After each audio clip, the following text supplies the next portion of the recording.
When we expect a very high amount of sand and silt for an intake application in the desert, for example, we will face some problems with the sand and silt intrusions from the layer, but also from swirl up when having a very sharp startup.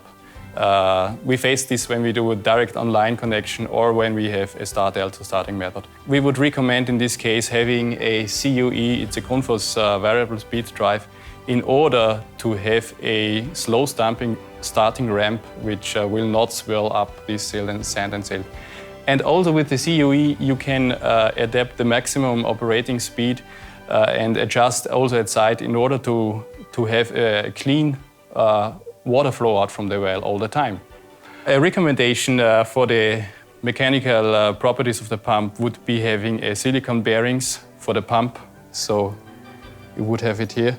And for the motor, we highly recommend to have a triple sealing, which is a combination of silicone carbide mechanical shaft, a lip seal, and a sand slinger in addition.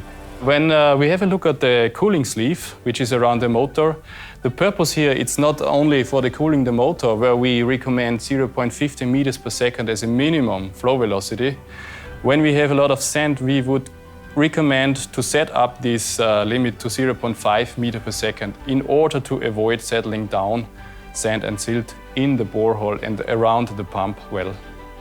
In order to have a complete package for such an installation, we would recommend that you use a Grundfos remote management system which is capable of doing the whole monitoring and reporting and sensor reading, also from external sources.